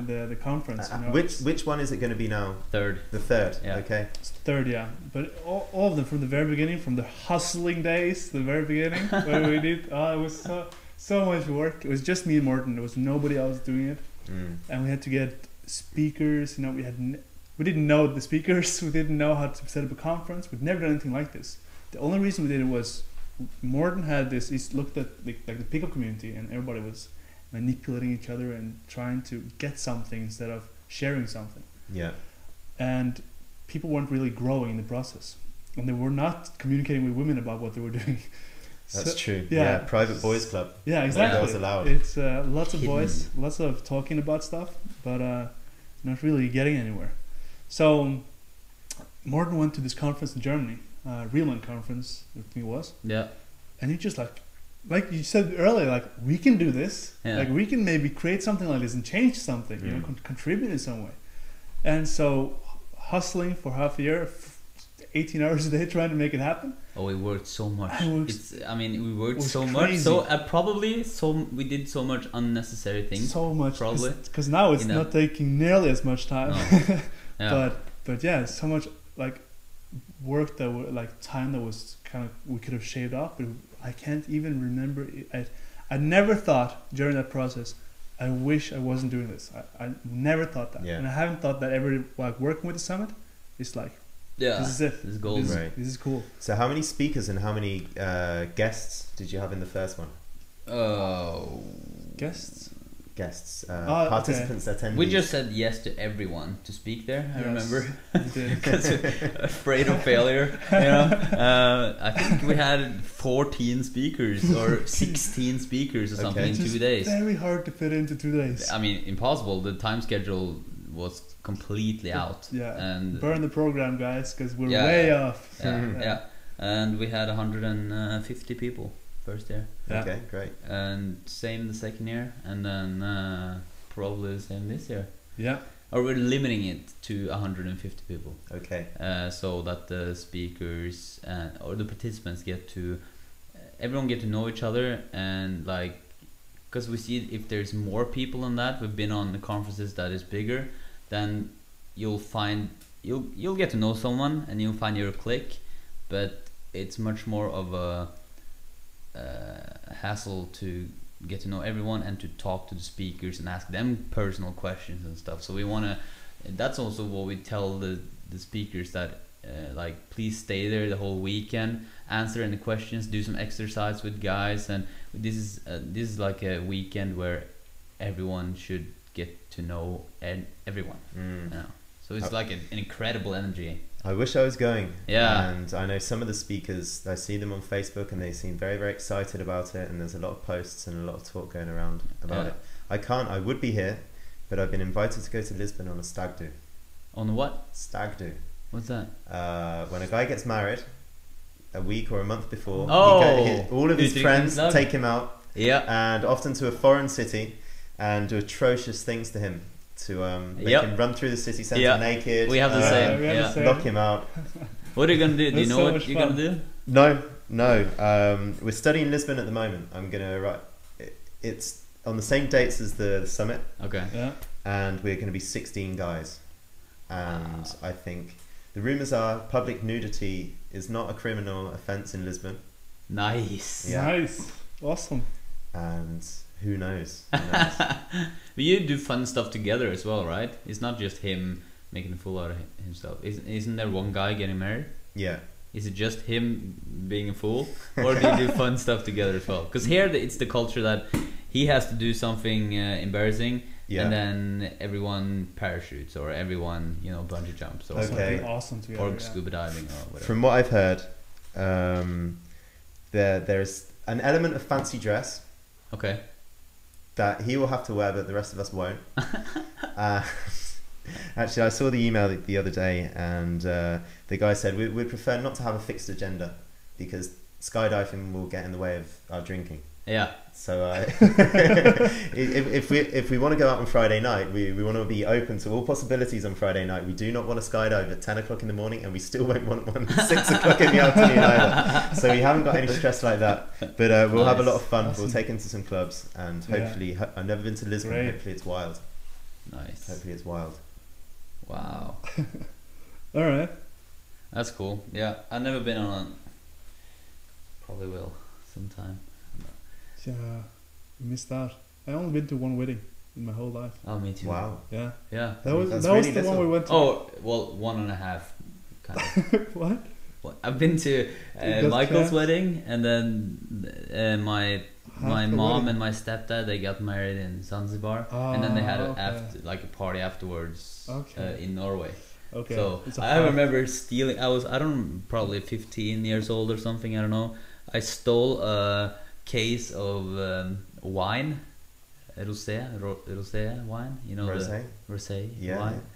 And so I had 24 rosé wines in my closet, like lasting for half a year after that, and they never knew about it. So I always brought rosé wine to the parties when I was a kid because of that wedding. Fantastic. All right. On the subject of weddings, 3 of my closest friends have announced that they're getting married within the last week. Really? What's going on? Wow. What's going on? How old are you? 29. How old are your friends? Same. Yeah. 29, all 29. Yeah.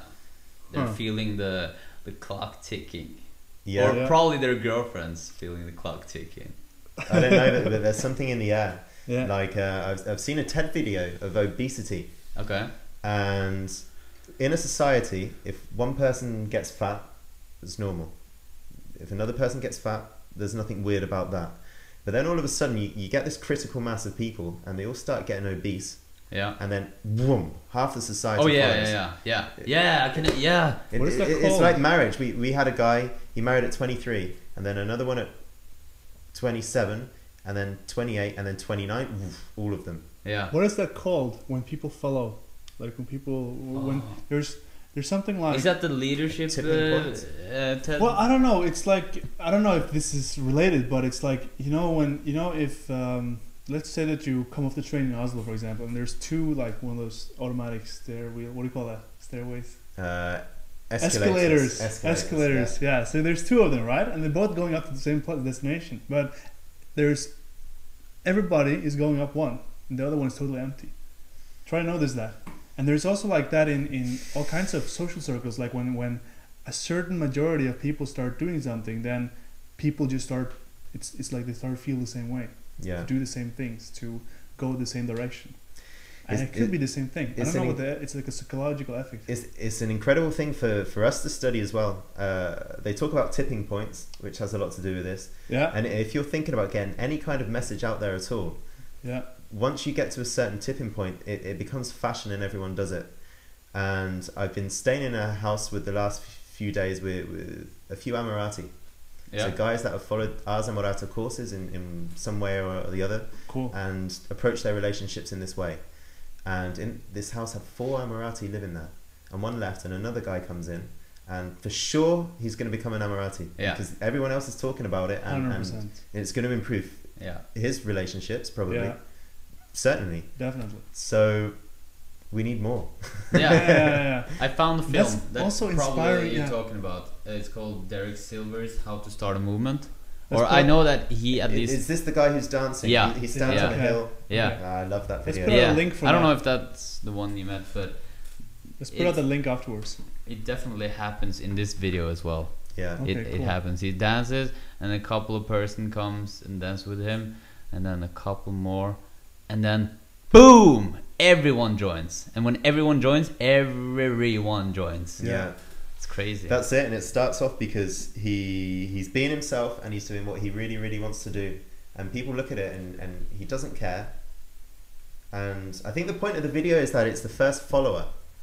Because the first person that does it, he can be a nutter. He can be an absolute nutcase. And people Yeah. think, who is this guy? But as soon as one person has the courage to follow, yeah. He is a leader. he is the leader. Yeah. Yeah. The second person is the leader. And then that creates a movement after it.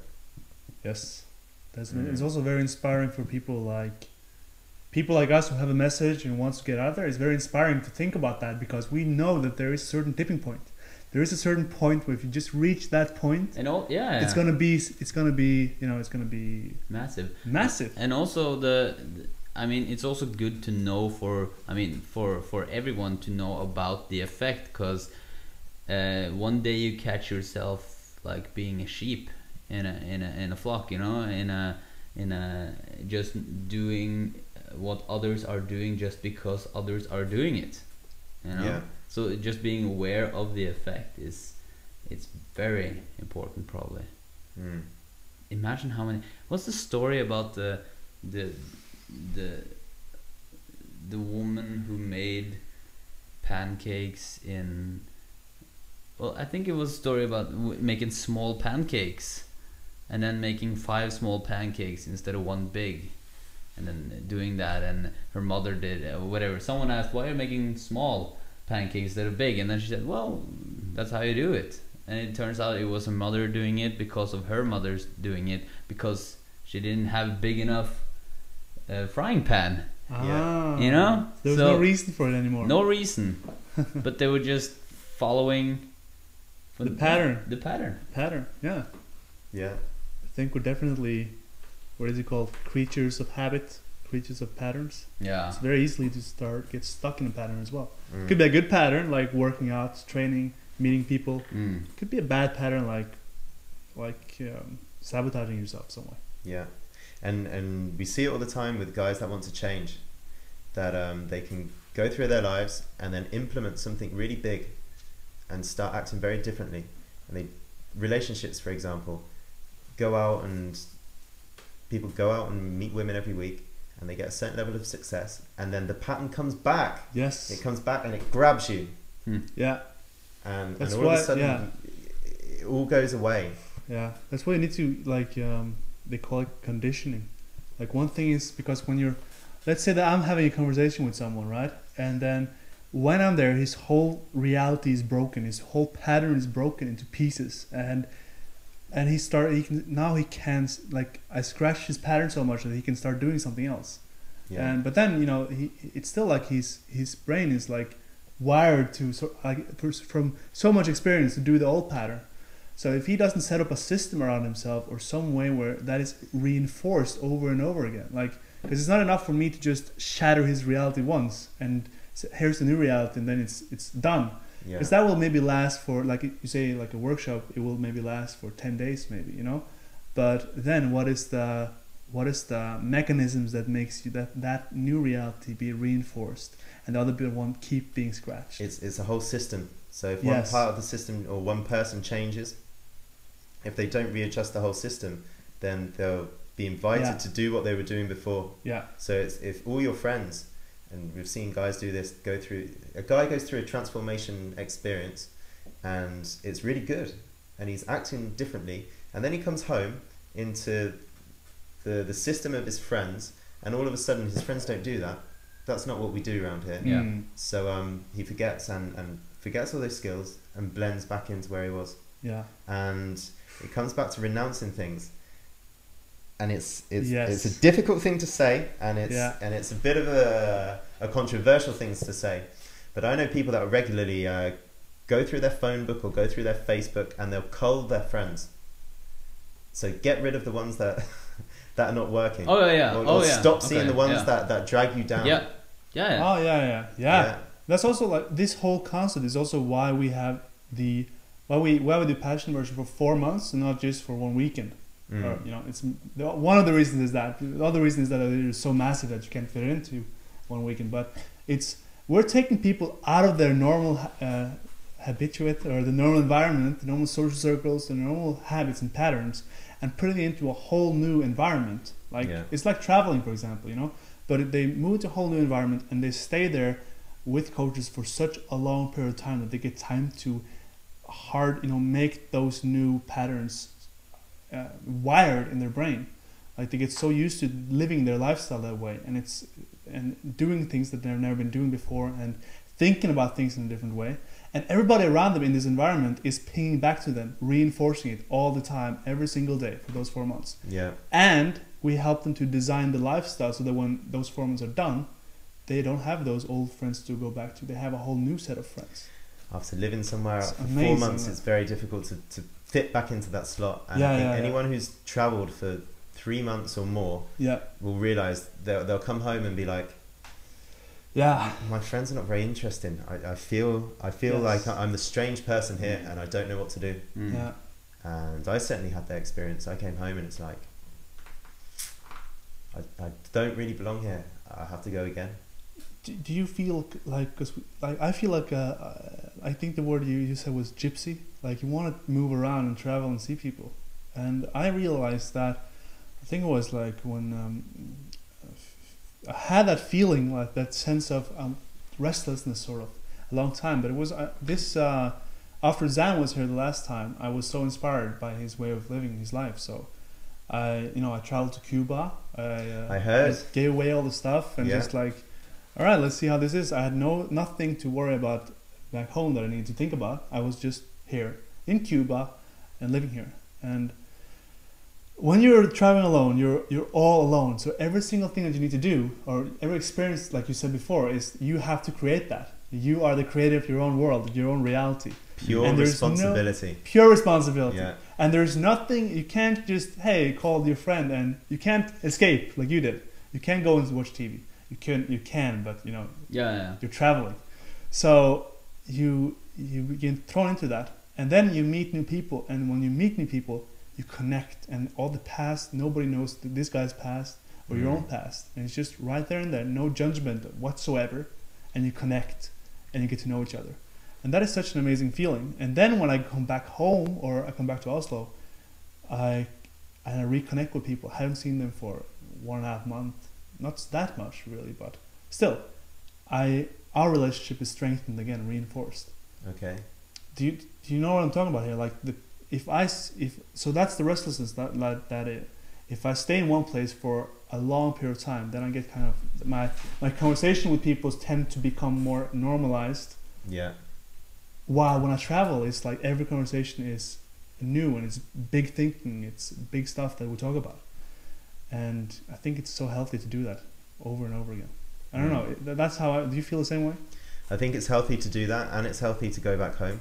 Yeah. I think when you travel a lot, then those conversations can become habitual as well. Yeah. I'm convinced, you know, people say I've been on the road now for 3 months, and everyone I meet asks me the same questions. Where have you been? Where are you going next? Yeah. Do you know a good hostel in this place, etc. Okay. And that gets tiring as well. Huh. So it's like, okay, I've traveled, and now I need a different experience that's not going to be on the backpacking circuit. Sure. I want to go and live somewhere, or I want to go and work somewhere. Sure. So it's actually more about having those. It's actually back to the comfort zone thing again, like having those new experiences all the time that makes you feel juiced. You know what? It's a crazy thing to say, but you know when I talked about my first days in Bangkok earlier on, for me to do that now is completely within my comfort zone. Yeah. So for me to go somewhere on the backpackers trail, there's no juice. There's nothing that really attracts me there. And at one point in my life, it was the most incredible thing. It's a constant renewal, and you can be completely within your comfort zone, traveling across Iraq. I don't know, that's probably a bit of a push, but traveling across Colombia, for sure, a person can, which is known as a very, very dangerous country. It's not. It's fantastic. The people are incredible. 1 out of 3 kidnappings happen in that country, in the world. In the world. 1 out of 3. Yeah, and you can travel. Continue. I never lost 5 cents. Oh, yeah. No, I know. It's just that's the statistics, so people get scared of it. Bolivia, on the other hand. Yeah. Yeah. Cool. That's a different kettle of fish. Never been to South Africa yet. South America. South America. South Africa I have been. I've actually been to, yeah. Go, you have to go. Yeah. Yeah. I'm going back there to I was just in Cuba and Mexico, but just the being in Cuba and experiencing such a totally different reality was such an incredible experience. So I want to go to South America and learn Spanish and immerse in something totally different from Europe. Totally different from Europe. It's going to be a fun experience. It's incredible. I love that continent. Yeah? I would always go there, yeah. What are your next projects from now? What are you doing tomorrow? What are you up to? So tomorrow I fly back to London. Okay. I'm going to be at home for 4 days. I'm going to chuck out all my old stuff, and I'm going to do a graduation party for the teenagers that did a project with me this summer. Nice. And that was a great project. Yeah. That was the project you told me about the other day with amazing. What's that? It's incredible. I work with a company back in the UK that does coaching for teenagers. Okay. Because it's an area of huge impact. Self-esteem, thinking about life direction, setting goals, having people reaffirm your passions as a teenager doesn't really exist. Yes. So a friend of mine, name is Jack Butler, wonderful guy. You would love him, both of you, and you should meet him. Yeah, definitely. What's his name? Jack Butler. We're getting him on the podcast. Get him on the podcast. Jack? He's in the States at the moment. I'm calling you out. I don't care. He's a great guy, a really great guy. He finished his education. He went to Cambridge University, worked for Tony Robbins' company, and thought, I want to do this in schools. I think it's really important to do this in schools. And he went back to his old school and did a coaching kind of workshop, leadership communication workshop, goal setting workshop with the teenagers there. Yeah. And he did that one year and they loved it. And he did it another year and they loved it. And it grew into a company where last year there were 5 full-time staff and 50 freelance coaches. Wow. Going into schools and running 1, 2 or 3 day programs. Wow. Why didn't you why didn't you tell us about this earlier? Like, you have already talked about it. Yeah, exactly. Right? Exactly. Sounds like talking about the educational system. This is like spot on. Yeah. Exactly. Cool. Continue. Okay, so Such an amazing thing. did that last year. Yeah. This summer the company grew 4 times. In 1 year, Wow. from 2011 to 12, the company grew 4.5 times. Because there's a need for it, right? Because there's a huge need. People love it and people will invest now because people are learning that actually coaching, personal development, however you might like to call it, Yeah, keep going. It's put it with his critical. fist in the air, really creates change. Yeah. Yeah. And really empowers people to be more fulfilled and to give more to the people and the organizations that they work for. Yes. So this summer, there's been 12 full-time members of staff in this company and 200 freelance coaches. Wow. We did a project called NCS, the National Citizen Service. And I think there were about 600 kids from all over the country, all 16 and 17 years old. And we took them on a 3-week learning experience. So in my region, there were 30 kids and we were 3 coaches and some mentors who were helping Took out them as well. out of the school, or It in was the summer school? holidays. Ah, so So it's one like on a camp or something? wow, some of it was, we have 6 or 7 week summer holidays.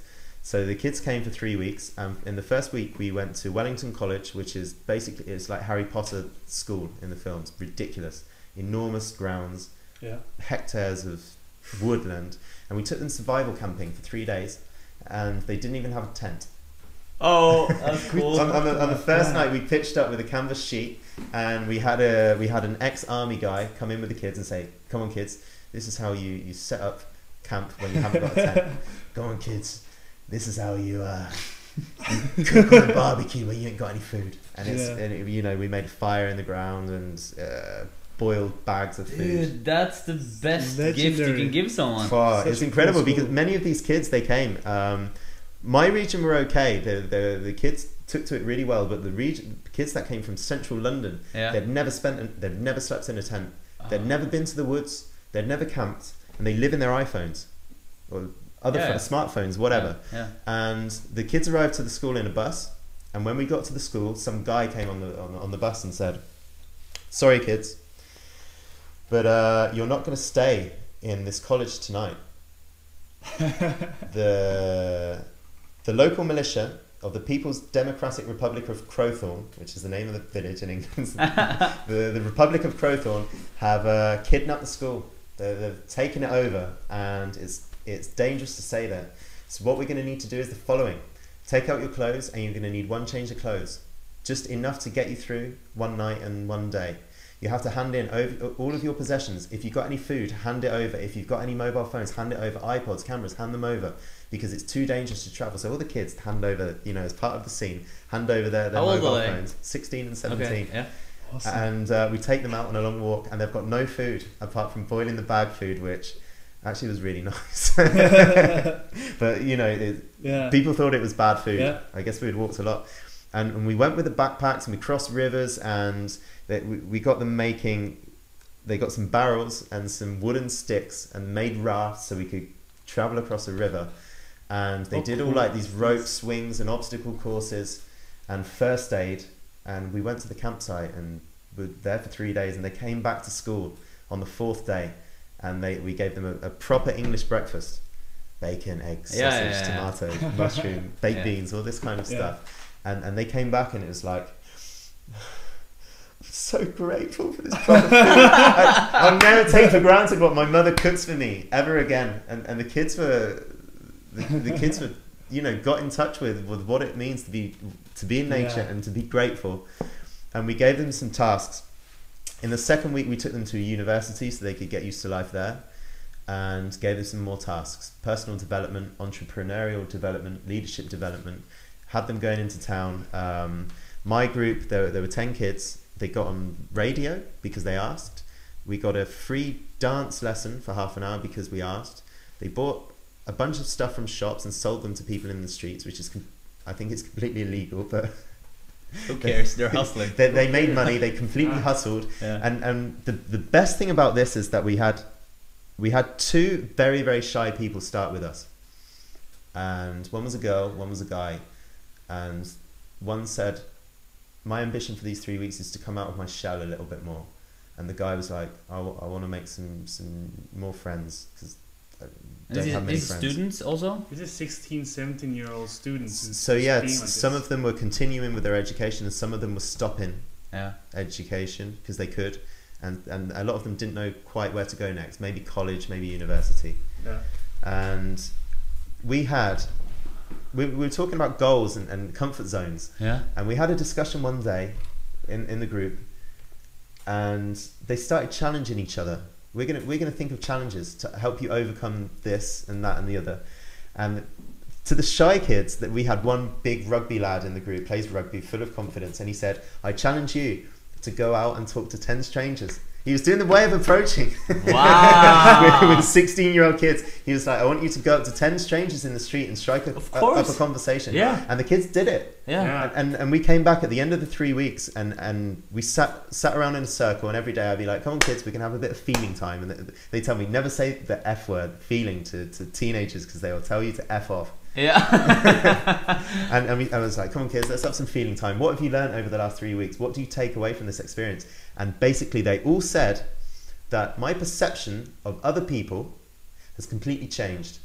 And my perception of what I can do in my community has completely changed. Yes. And there are groups all over the country. I had 10 kids, and there are 600 in total. And my 10 right now, they're working on a project.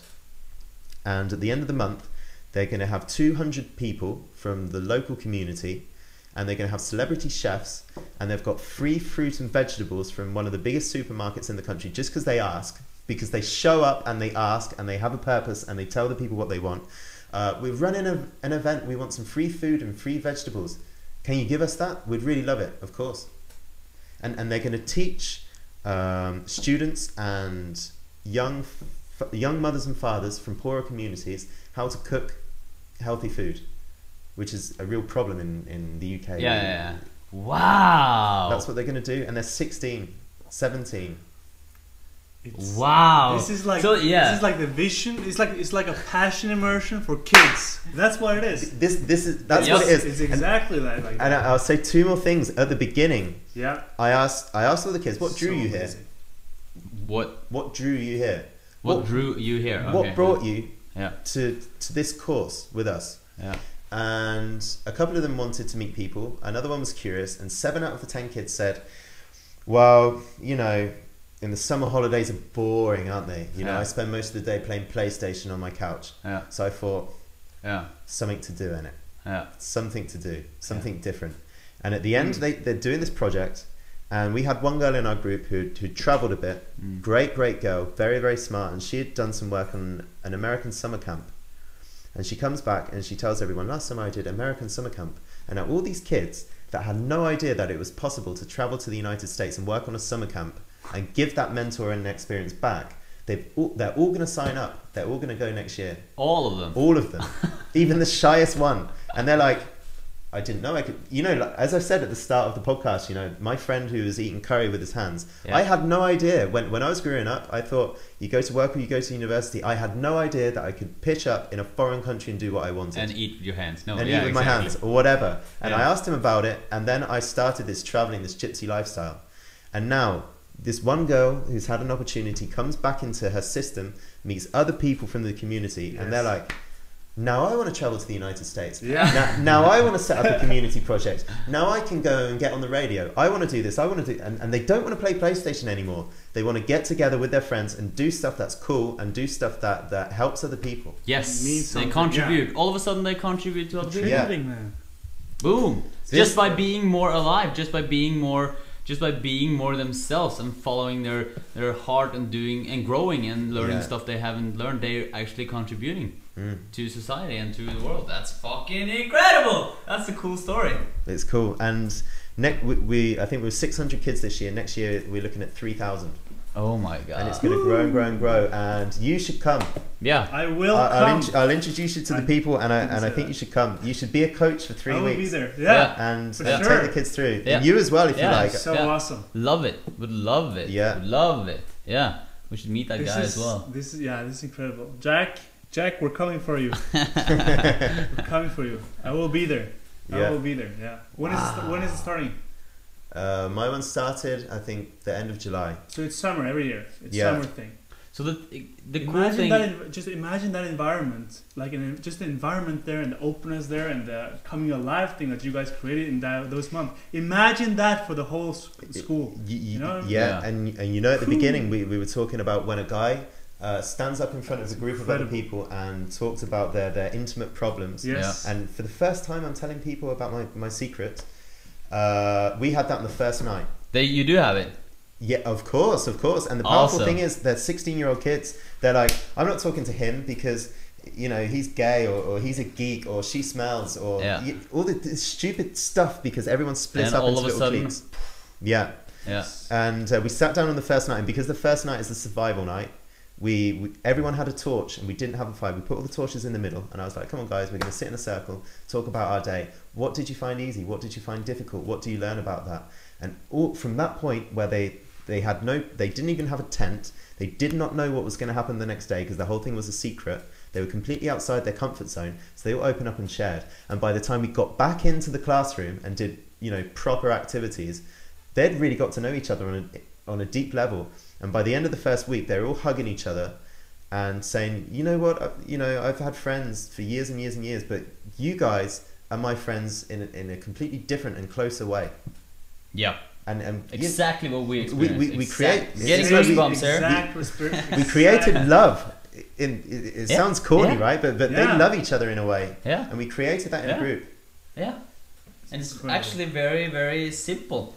Yeah, And well, it's like we've lost that ability. Mm. That ability, we've lost it. Especially like we're talking about in the educational system. It's, I mean, if there was a mandatory like a camp of just 3 weeks, just that small thing. If that was mandatory, first 3 weeks of school, for example, imagine what huge difference it would have made for everyone. Imagine, like, that's just that small thing. It's ridiculous how much of a different course those kids will have in their life from that on. Especially It's when they're so ridiculous. young, you cannot they even learn predict so it. You fast. cannot predict it. But you know, when you have a change like that, Yeah. for example, There's- I met a guy that had been to India. All of a sudden, my life goes. Yeah, yeah. So for these kids that have this whole system, it's incredible. And this is part of everything I do. You know, you're talking about how to have a great life or improve society or all of this stuff. It's like, number one, go far outside of your comfort zone. Stretch yourself, have a spirit of adventure. That's what it comes down to, Yes. a spirit of adventure. Sleep outside in the woods overnight and without anything at all, and come back the next day. Go on your vision quest, you know, they would go into the woods for 4 days without any food and come back. That makes you a man. Yeah. It stretches your comfort zone. And two, do it with other people. And this is like the Emirati, right? Yeah. We've got a group of guys and we're all doing it at the same time, because when you have that sense of camaraderie, it's very hard to change when you're one person against the world. But when you're a growing group of people, a movement of people that all want the same thing, Yeah. get together and do it and talk to each other Yeah. and help each other through it. That's what it is. It's stretching your comfort zone and a sense of camaraderie. Yeah, And with that, anything's possible. it is. It is. Just keep going. Yeah, we should make more out of the Go Getters group on Facebook. Yeah. We have like a group on Facebook which is called Go Getters, Mm-hmm. and basically one day just got the idea and of like making this community more tangible, Yeah. and then just made the group and invited, like really fast invited a lot of people I think are cool and that I see that wants to improve. But we should definitely make some more, like have some events and get them together. Meetups, yes. I Definitely. mean, Yeah. For sure. That's what I really like about what you guys are doing, is that you are keeping people together in that way. Mm. Yeah. We're trying to do the same in Norway and get more of a community and support each other on this journey.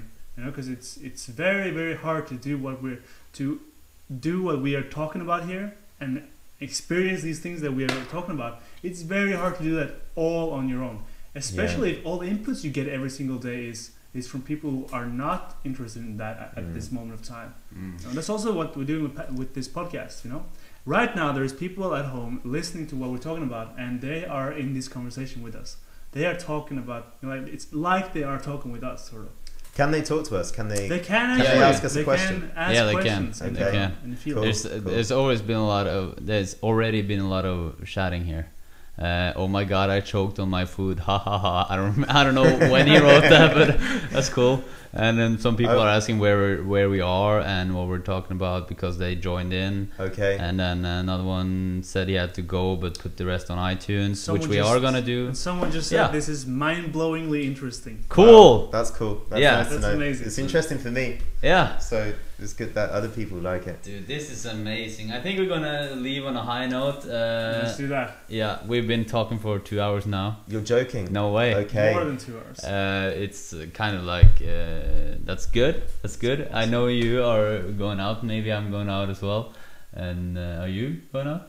For sure. Yeah, we have to have a drink and finish this. I've got people that I want to invite as well. This is my last night in Oslo, Yeah. Nice. so got to get together with the guys. Cool. Amazing. It's been fun. I want to say there's one who said this will need a rewatch. Take notes and really give this some proper thought. Awesome. Okay. Cool. I just want to say to guys listening, if you like this and so someone wrote guys because we talked about guys thing. If you like this, you are much welcome to share this on Facebook, Twitter, and like contribute to make this bigger and to contribute to let people hear these kind of thoughts and ideas that we are talking about on this podcast. Please share on Facebook or like or tweet or Google Plus, whatever. If you want to listen to earlier podcasts or upcoming podcasts, then subscribe to iTunes. Just go on iTunes and search for Hakeslepp. Is there any other? I want to say something as well. Yeah. We're talking about movements and starting movements and doing stuff we really care about. Yeah. And if anyone's interested in what we've been talking about today, whether it be the Asa Morata, the relationships, authenticity, come and find us. We're at zamperion.com. Yeah. That's one thing. If you're interested in education and you want to know more about the project that I've been talking about, then get in touch with me, because this stuff's happening in England. Why we can replicate this model and do it all over the world. Yeah. I mean, Exactly. if anyone's got a passion for spreading the message about love, for spreading the message about authenticity, for spreading the message about finding stuff that you're passionate about, for spreading the message about education or whatever it is, Yeah. we're in a network of people that are doing this stuff. We So, are. so show up, put Yeah. yourself forward and get involved. Show the fuck up, guys. Let's go. Show up. It's, you know, you asked me before, you know, like, how did you get involved with the Asa Morata? And it's been very quick. And I was living in Brazil and I had a great life, a great apartment, a Yeah. great girl. But it was 80%. No, it was even more. It was 90%. Yeah, by that point it was like 90%. But at that point it was like, the guys were like, come to Romania. I was like, yes, I'm going to go there. I'm going to throw away my life and do Yes. something I'm 100% about. And just because I showed up, then I'm considered to be invited to be a bigger part of the project, if you will. So that's it. If you're truly passionate about something, just ask us a bunch of questions. Yeah. You won't be Please do, you won't be please pissing do. us off or getting in our way, because if we're passionate about it, we'll It's on. yeah. Yeah. And yeah, exactly. And there's definitely space in the world for you to do what you want and make a difference. Yeah. There cannot be enough people. We are living their looking lives with for passion. people right now. We're That's looking what the for world people needs. to join our company right now. And like there was 2 weeks ago we started like thinking about finding like A players, and then all of a sudden 3 days after, there's been 4 people who contacted us that wanted to have a drive and a passion and wants to somehow contribute. It's crazy how it works. But like you're saying now, guys, this is it. This is it. this is the time. There's no Yeah. more, like Sam says, there's no more time for child's play. There's no more time to think small thinking. Yeah, there's urgency in the air. There's Show up and tell the world what you want. I'm telling you with my mouth. He says like that. I'm telling you with my mouth. There's urgency in the air. I love it. All right, thanks guys, and we'll thank you so much for listening. We really appreciate it. Thank you, Jordan. Thank you, Morten and Knut. Thank you. It's been great. And then we say sayonara. Sayonara. Ciao.